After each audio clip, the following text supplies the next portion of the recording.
Ayan guys, dahil February na, bayaran na naman ng kuryente. Pero dito sa amin ang due date ay February 7. So ngayon, ito, benta sa ice, oh, binibilang. Di kulang to guys pang bayad ng kuryente.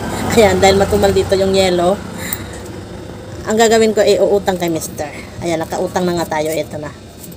Ngayon, bago ako magbayad guys, syempre papahula ko muna kung magkano yung aming bill ng kuryente.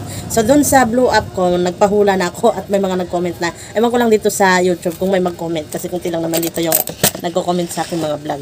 So, ayan, dahil nakasahod na yung tendera nyo, hindi naman malakihan. Pero mag-share lang ako.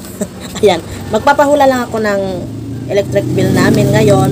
So, bibigyan ko kung sino yung mananalo, magbibigay ko ng GCash 100. Siguro pipili lang ako ng isa. Yan, magtitipid tayo ngayon.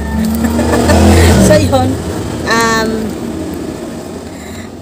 huhulaan nyo lang guys kung magkano yung aking bill ng kuryente ngayong nung January. Yan. So ito yung aking clue sa aking mga gamit. So meron kaming dalawang wall fan, hindi naman yung ginagamit masyado guys kasi ginagamit lang yun pag may naupo doon sa aming upuan. Tapos meron kaming aircon, hindi rin naman lagi ginagamit yun, oras-oras. Sa tanghali lang kapag matutulog ako ng 1 p.m. to alas 3. Tapos ipapaano naman yun pag matutulog na kami ni Mr. ng alas 10 ng gabi. Tapos meron din akong washing. Syempre hindi naman nagagamit yung washing araw-araw. Isang beses isang linggo. Tapos meron akong water bendo. Pagdating naman dito sa tindahan, meron akong TV. Ginagamit lang din yung paggabi na pag nandito na si Mr. Tapos meron akong chiller isa and then isang ref.